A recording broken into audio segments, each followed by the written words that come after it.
siyang membro ng Marco Polo 15, mga opisyal ng PDP Laban noong 2014 na humikayat kay Mayor Rudy Duterte na tumakbo bilang Pangulo ng Pilipinas.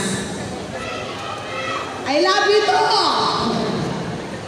Siya po ay naging Undersecretary ng DILG for Public Safety at naging Direktor ng Land Bank of the Philippines, kaya maalam talaga ito. Naging Commissioner ng Presidential Anti-Corruption Commission, kaya siguradong honest at hindi magnanakaw sa bayan. Mga kababayan, mga kapartido, ang pambato ng Visayas, ang magahinlo sa maduming panggobyerno, aking ipakikilala ang magiging sunod na senador ng Pilipinas, numero 30 sa balota, Attorney Senator J.B. Hinglo.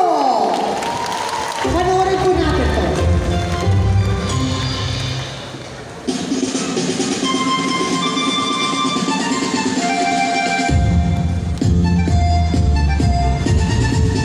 Laban kontra korupsyon, si JB ang solusyon para sa bayan. Siya'y may dedikasyon. Pilipinas ay maunlarin, sa industriya ay palakasin, agrikultura ay susuportahan, trabaho'y darating.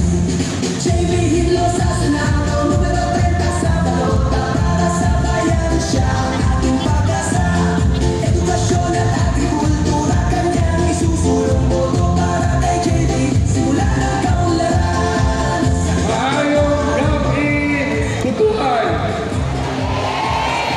Pasensya na ang aking boses, napaos na sa kakaikot. Kaninang umaga, galing po akong Agusan del Sur.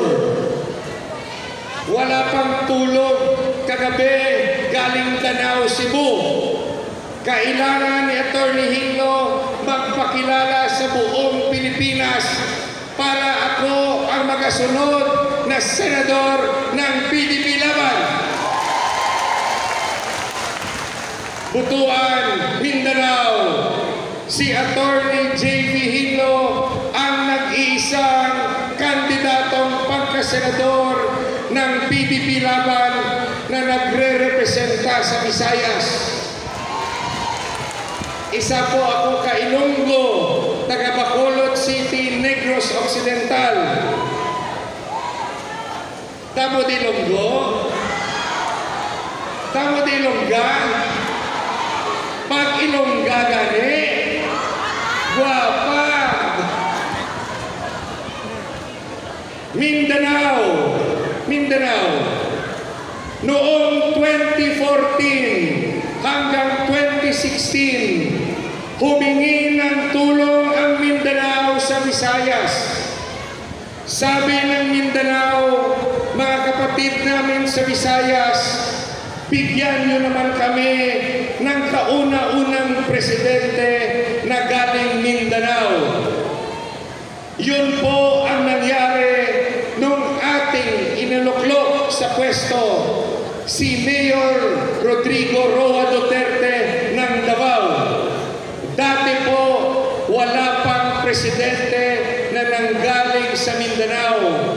Dahil po, watak-watak ang mga taga-Mindanao.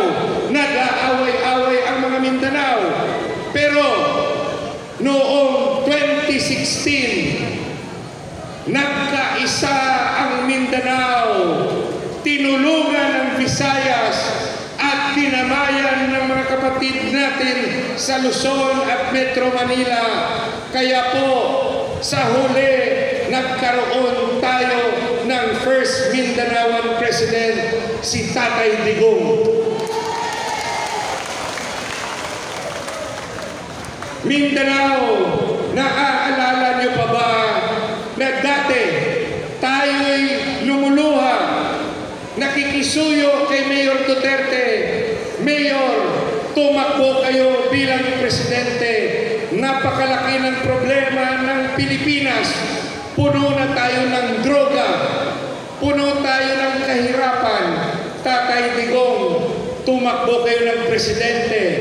Pero si Tatay Digong hindi nag-file ng kanyang Certificate of Candidacy. Naalala niyo ba ang mga panahon yun? Di ba nag-iyakan tayo at masama ang loob natin kay Tatay Digong?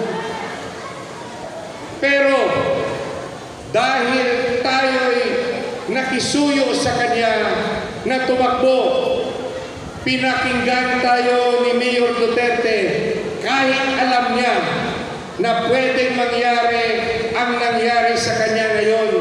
Dahil alam niya na kung gagawin niya ang kanyang trabaho bilang presidente, lalabanan niya ang kriminalidad, lalabanan niya ang droga, lalabanan niya ang kahirapan, lalabanan niya ang korupsyon.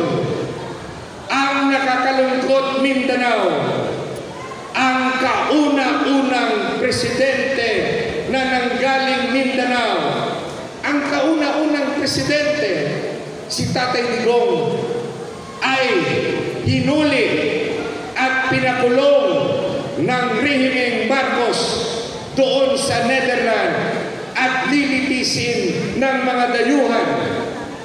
Masama ba loob niyo?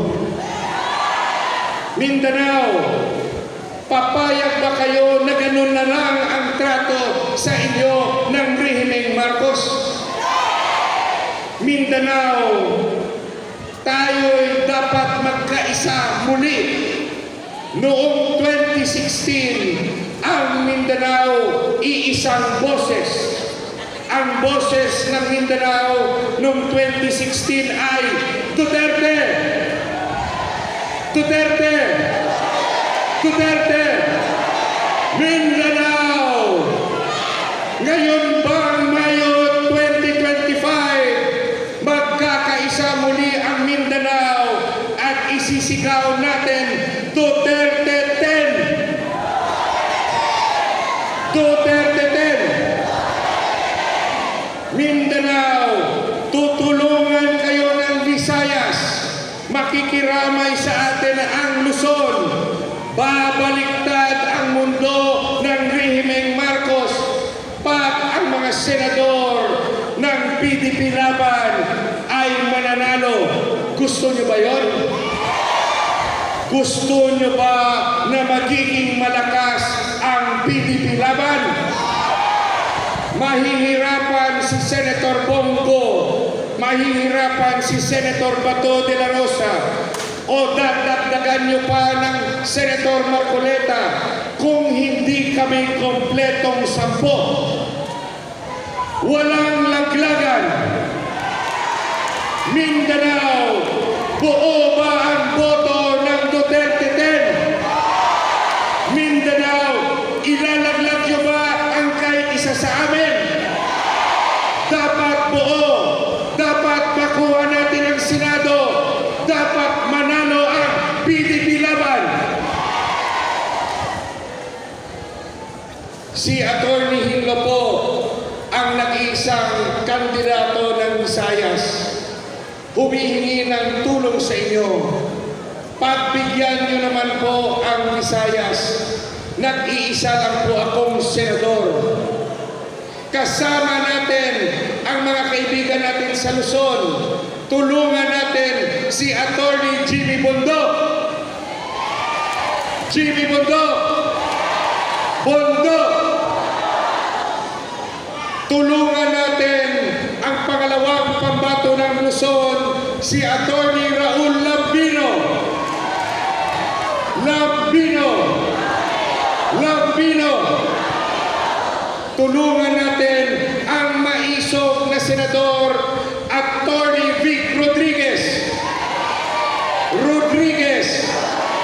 Rodriguez. Tulungan natin ang ating Kuya Ipe, Philip Salvador. Kuya Ipe. Isama natin ang ating pambato galing Kongreso, si Congressman Atty. Rodante Marcoleta. Marcoleta. At ang pambato ng Mindanao, ibalik natin sa Senado si Kuya Senator Bongo.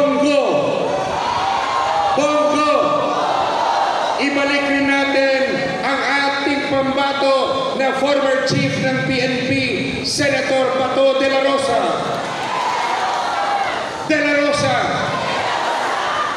At ilagay rin natin ang doktor ng aming grupo, Dr. Marites Mata. At panghuli, ang aming pinakamamahal, tulungan natin, numero 53, Pastor Apollo Kibuloy.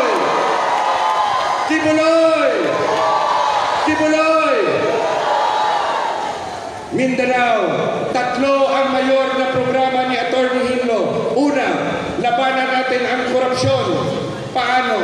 Amyendahan natin ang Data Privacy Act, Bank Secrecy Law, at Foreign Currency Act to authorize the Ombudsman na tignan ang bank accounts at hidden wealth ng mga public official kahit walang court order. Magbukasan na kami ng properties.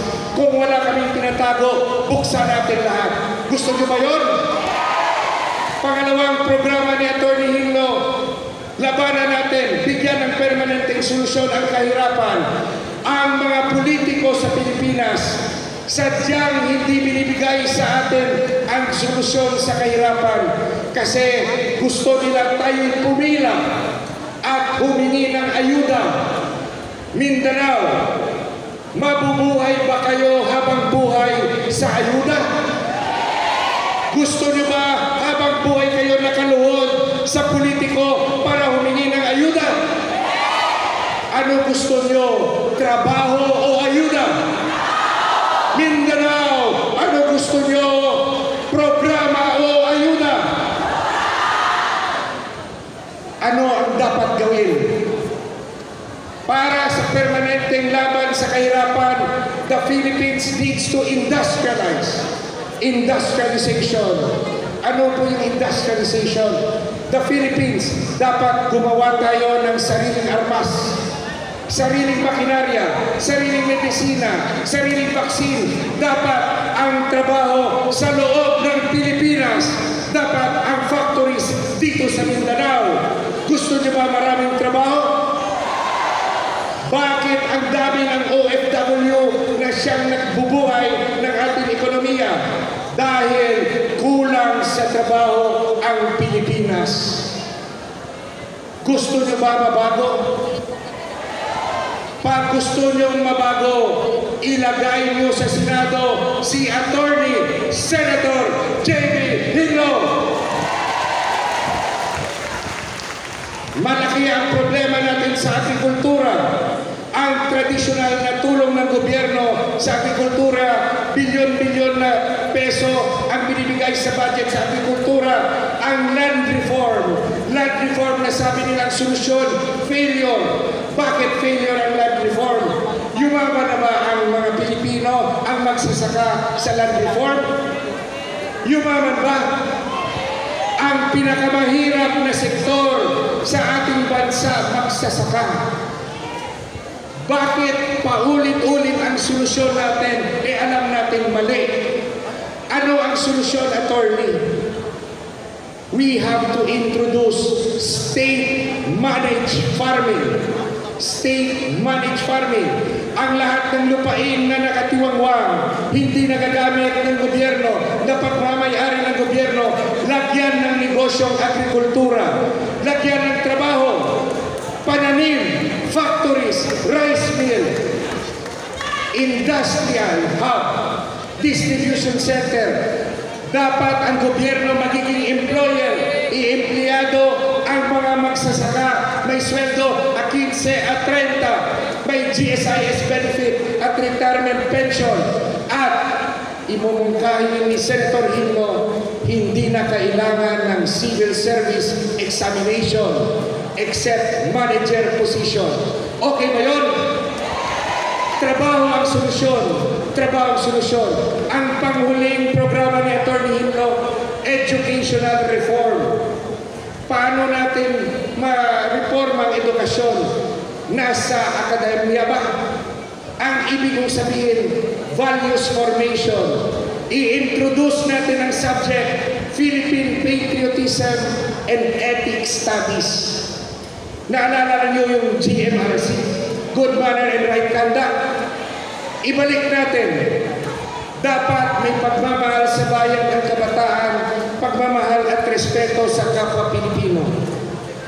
Ang dala ng Senator Himlo, ang dala ni Senator Himlo, tamang programa. Hindi ko bibilhin ang inyong pagmamahal sa ayuda. Bibilhin ko ang inyong pagmamahal sa pagbibigay ng permanenteng solusyon laban sa korupsyon, laban sa kahirapan, at ibalik natin ang pagmamahal sa bayan. Butuan! Salamat sa imbitasyon. Mahal kayo ng senador ng Visayas. Babalik ako dito, isang senador. Senator Himlo.